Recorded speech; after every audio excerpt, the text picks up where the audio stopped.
Halo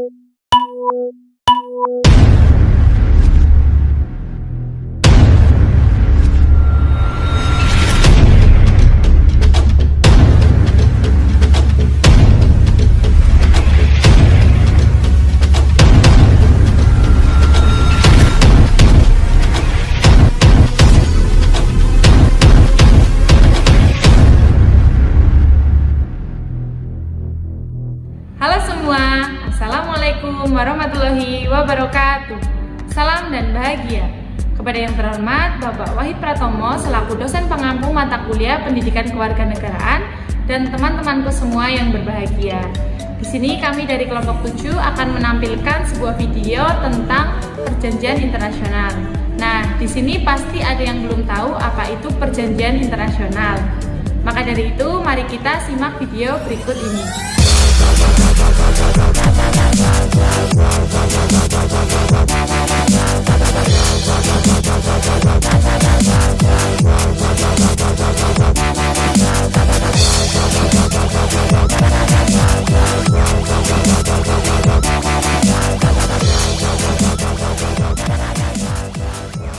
Selamat siang.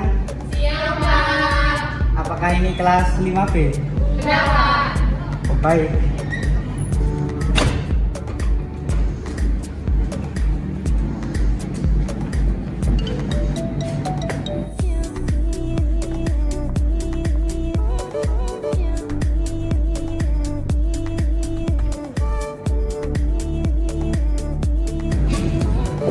Selamat siang anak-anak. Siang, Pak. Bagaimana kabarnya hari ini?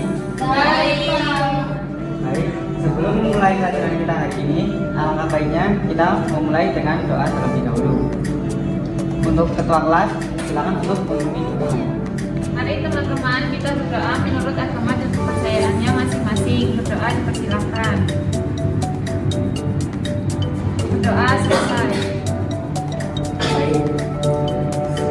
Anak-anak, hari ini apakah ada yang tidak berangkat? Ada, Pak. Siapa saja? Tasya sama Sofirin. Kalau Tasya kenapa ya? Keluar, Pak. Sepertinya kenapa?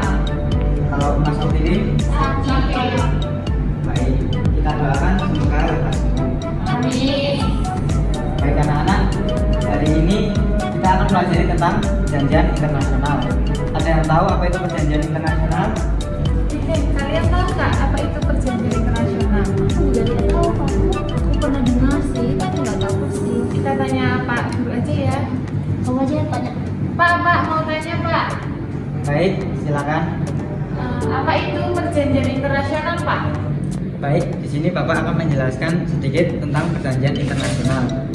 Perjanjian internasional adalah perjanjian yang dibuat dua atau lebih negara tentang ekonomi, politik, dan lingkungan hidup. Untuk mengetahui lebih lanjut, Bapak memiliki video tentang materi perjanjian internasional.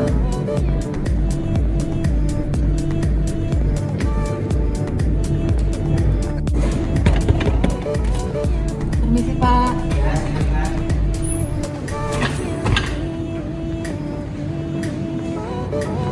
Maaf Pak, tolong doanya dengan jangan.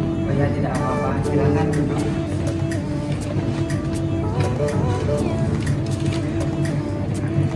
Baik, ini video materi tentang perjanjian internasional. Baik anak-anak, Bapak punya video tentang materi perjanjian internasional. Simak baik-baik ya. Baik, Pak. Dan ngebayangin untuk bikin janji sehidup semati sama dia. Teman-teman tahu nggak sih kalau negara juga bisa bikin janji dengan negara lain dan organisasi internasional lainnya? Nah, episode ini akan membahas mengenai bagaimana Indonesia sebagai negara membuat perjanjian dengan mitra sejajar lainnya yang disebut dengan perjanjian internasional. Proses pembuatannya sama seperti kalau kamu naksir orang. Kamu pasti cari tahu dulu sih dia sukanya apa dan kira-kira cocok nggak sama kepribadian kamu, terus kamu deketin deh. Terus kalian pacaran, kalau sudah cocok dan dapat restu dari orang tua, bisa lanjut ke jenjang berikutnya, yaitu pernikahan. Perjanjian internasional adalah salah satu hasil hubungan baik antar negara melalui kesepakatan kerjasama. yang dituangkan dalam bentuk tertulis. Contohnya, kesepakatan untuk meningkatkan volume perdagangan dan arus investasi, memastikan garis batas antar negara, pemberantasan narkotika, kerjasama pendidikan dan kebudayaan, dan bahkan kerjasama kesehatan di masa pandemi COVID-19. Kenapa harus dalam bentuk tertulis? Semacam bukti bahwa pihak-pihak yang terlibat sudah sepakat dan menyetujui untuk menjalankan isi kesepakatan yang dimaksud. Terkadang perjanjian ini juga bisa berlaku dalam periode yang cukup lama loh. Misalnya lebih dari 5 tahun. Nah, perjanjian ini berfungsi semacam pengingat dan menjaga komitmen negara-negara untuk tetap merealisasikan apa yang sudah disepakati sebelumnya. Jadi sebenarnya apa sih perjanjian internasional itu? Berdasarkan Konvensi Wina 1969, perjanjian internasional adalah persetujuan yang dilakukan oleh dua negara atau lebih dengan tujuan untuk mengadakan hubungan antar negara menurut ketentuan hukum internasional. Nah, kalau menurut hukum Indonesia yang tertuang dalam Undang-Undang Nomor 24 Tahun 2000 tentang Perjanjian Internasional, suatu perjanjian bisa disebut sebagai perjanjian internasional apabila memenuhi sejumlah persyaratan, yaitu yang pertama, perjanjian ini harus disepakati antar negara atau organisasi internasional. Yang kedua, perjanjian ini harus dalam bentuk tertulis, tidak bisa hanya lisan saja. Yang ketiga, perjanjian tunduk pada ketentuan hukum internasional. Yang keempat, menimbulkan hak dan kewajiban para pihak yang terlibat. Nah, nama perjanjian internasional bisa macam-macam, tergantung kesepakatan para pihak. Ibaratnya, kamu bisa manggil pacar kamu Ayang atau Beb ya, tergantung kesepakatan kalian berdua. Teman-teman mungkin pernah dengar mengenai istilah MOU. MOU atau Memorandum of Understanding sebenarnya adalah salah satu nama perjanjian internasional. Nah, beberapa bentuk-bentuk perjanjian yang sering digunakan antara lain persetujuan atau agreement atau treaty. Ini adalah perjanjian yang bisa bersifat bilateral, regional, ataupun multilateral, dan hal yang disepakati sifatnya spesifik. Misalnya mengenai perpajakan, perlindungan cagar budaya, atau pemberantasan korupsi. Sedangkan kalau MOU atau memorandum, saling pengertian itu biasanya bersifat bilateral dan mengedepankan unsur persahabatan antar dua negara. Contohnya seperti MOU tentang peningkatan kapasitas di bidang teknologi dan promosi perdagangan. Ada juga LOI atau Letter of Intent yang merupakan dokumen yang menunjukkan keinginan para pihak untuk membentuk perjanjian yang lebih kuat ke depannya. Jadi bisa saja berawal dari LOI dan berujung di agreement. Jadi berawal dari pertemanan berujung di pelaminan. Teman-teman, kita tidak bisa sembarangan loh dalam menyusun perjanjian internasional. Kita harus selalu mengedepankan kepentingan nasional kita. Kita juga harus memastikan bahwa pihak-pihak yang terlibat kedudukannya sama dan saling menguntungkan satu sama lain. Dan yang tidak kalah penting, perjanjian internasional ini tidak boleh bertentangan dengan hukum nasional para pihak dan hukum internasional yang berlaku. Nah, teman-teman harus tahu kalau tidak sembarang orang bisa menandatangani perjanjian internasional. Di Indonesia, yang memiliki kewenangan untuk menandatangani perjanjian internasional adalah Presiden dan Menteri Luar Negeri. Selain keduanya, harus memiliki surat kuasa yang dinamakan full power. Lantas, bagaimana tahapan dalam pembuatan perjanjian internasional? Tahap pertama adalah penjajakan dulu.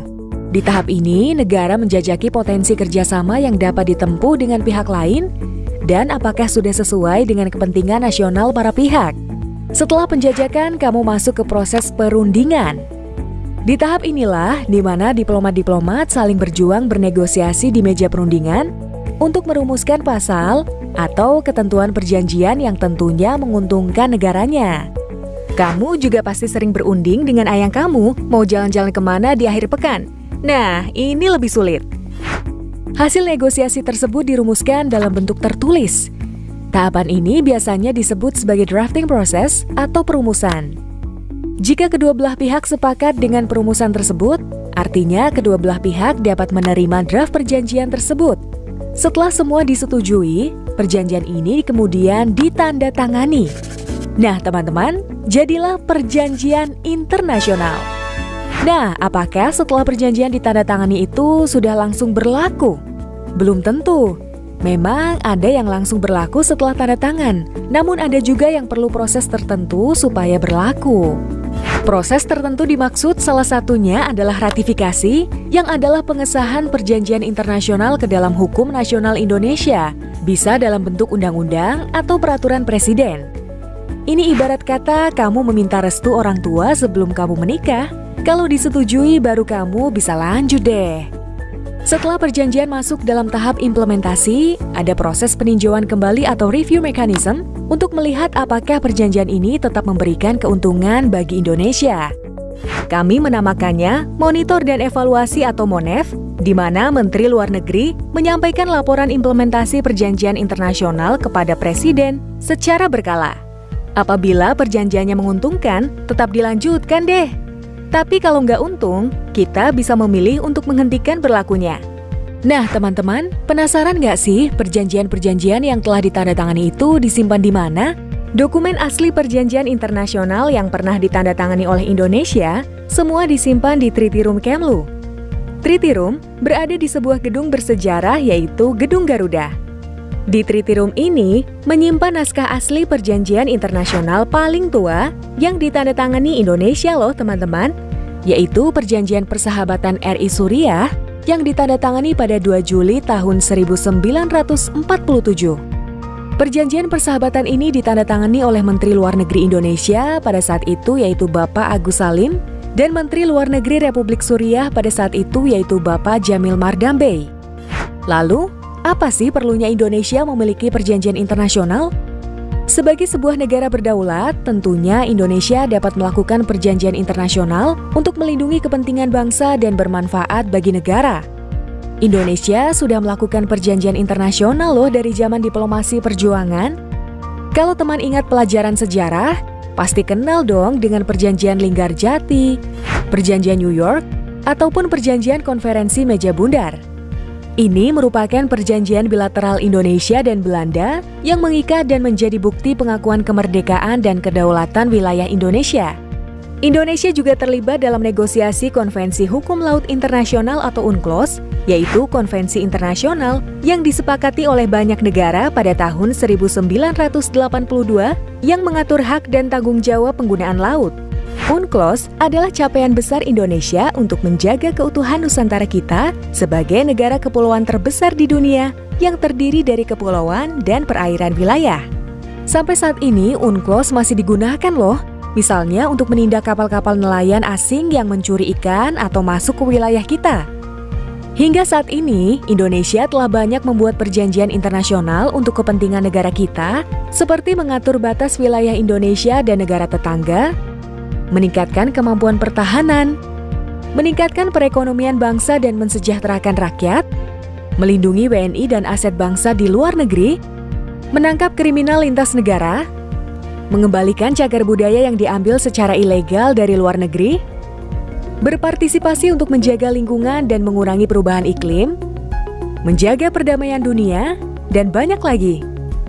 Intinya sih, perjanjian internasional itu digagas, ditandatangani, dan diratifikasi oleh Indonesia untuk kepentingan bangsa, kepentingan dunia, dan untuk kepentingan kamu semuanya.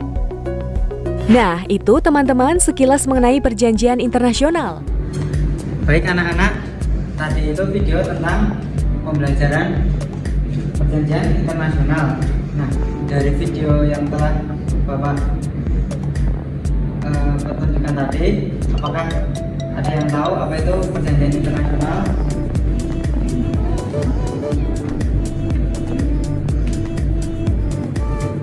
Pak. Ya, silakan. Perjanjian internasional adalah perjanjian yang dibuat oleh dua negara atau lebih untuk bekerja sama dalam bidang ekonomi, sosial, dan lingkungan hidup. Ya, terima kasih Latifah atas jawabannya. Selanjutnya, jika ada yang belum dipahami, dapat ditanyakan. Saya Pak, Ya, silakan. apa itu bekerja sama? Baik, dari pertanyaan Mbak Christine tadi, jika ada yang mau membantu menjawab, dipersilakan. Saya Pak, Silakan Mbak Tasya. bekerja sama ialah membantu satu sama lain untuk mencapai tujuan bersama Pak. Ya, Terima kasih Mbak Tasya. Jadi bekerja sama itu adalah membantu satu sama lain demi mencapai tujuan bersama. Baik, jika ada yang mau bertanya lagi, silakan. Saya Pak mau tanya, Baik, silakan. apa manfaat dari perjanjian internasional? Ya, jadi manfaat dari perjanjian internasional itu adalah untuk menjaga hubungan antar negara yang terlibat, kemudian membantu negara-negara yang membutuhkan, dan menjaga perdamaian dunia. Ya, sekiranya cukup sekian materi yang Bapak sampaikan untuk pertemuan hari ini. Semoga dapat bermanfaat bagi kita semua. Bapak Airi, Assalamualaikum warahmatullahi wabarakatuh. Waalaikumsalam warahmatullahi wabarakatuh. Terima kasih Pak. Nah, setelah kalian melihat tayangan yang telah ditayangkan oleh kelompok kami, di sini saya telah mencatat poin-poin penting mengenai perjanjian internasional. Adapun kesimpulannya yaitu perjanjian internasional adalah hubungan kerjasama antar negara yang telah disepakati yang dituangkan dalam bentuk tertulis.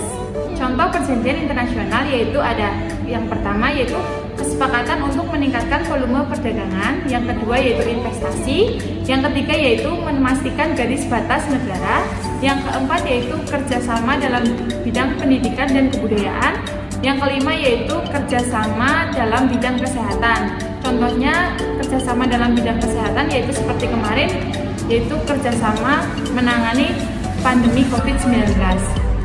Kenapa sih perjanjian internasional harus dituangkan dalam bentuk tertulis?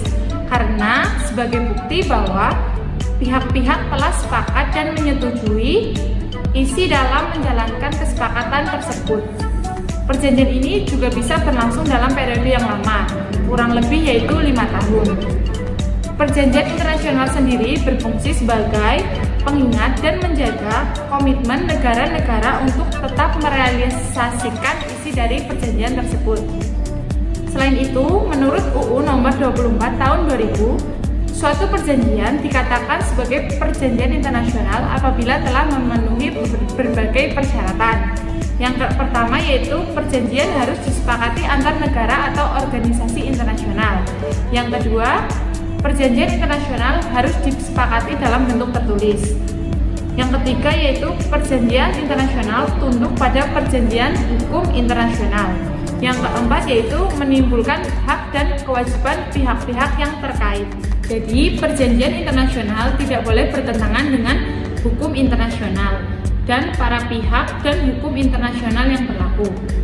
Nah, perlu diingat bahwa perjanjian internasional itu tidak sembarang orang bisa menandatanganinya. Seperti contohnya di Indonesia, perjanjian internasional ditandatangani oleh Presiden dan Menteri Luar Negeri.